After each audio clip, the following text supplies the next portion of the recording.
నిన్న పోలీసులు అరెస్ట్ చేసినప్పటి నుండి కాసేపటి క్రితం కోర్టు రిమాండ్ తీర్పు వరకు కూడా గుంటూరు జిల్లాలో అడుగడుగునా హల్చల్ చేశారు గోరంట్ల మాధవ్. ఉదయం నుండి సాయంత్రం వరకు పోలీసులతో గొడవ పడుతూనే ఉన్నారు.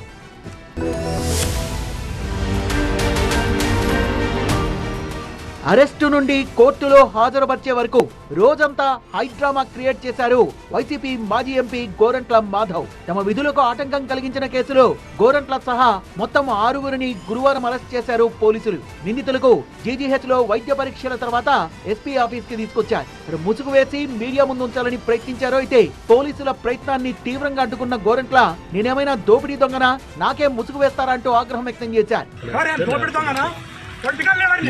ఈ దేశానికి ఎంపీగా పనిచేసిన పోలీస్ ఆఫీసర్ని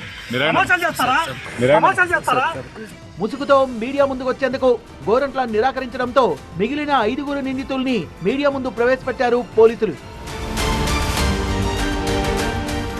వైఎస్ భారతిపై అసభ్యకర వ్యాఖ్యలు చేసిన చేబ్రోలు కిరణ్ కుమార్ ను పోలీసులు గుంటూరు ఎస్పీ కార్యాలయానికి తీసుకొస్తున్నారన్న క్రమంలో తన అనుచరులతో కలిసి అడ్డుకునే ప్రయత్నం చేశారు గోరంట్ల మాధవ్. కిరణ్ కుమార్ పై దాడి చేసేందుకు కూడా ప్రయత్నించారు. దీంతో విధులకు ఆటంకం కలిగించారనే అభియోగాలపై పోలీసులు మాధవ్ ను అరెస్ట్ చేశారు. పబ్లిక్ సర్వెంట్స్ పని చేయడాన్ని ఆపడం, తర్వాత వాళ్ళకి పని చేస్తున్నప్పుడు ఇంజురీ చేయడం, తర్వాత అన్లాఫుల్ అసెంబ్లీ, తర్వాత అక్యూజ్డ్ కస్టడీలో ఉండగా దాన్ని అటాక్ చేయడానికి ప్రయత్నించడం, తర్వాత పబ్లిక్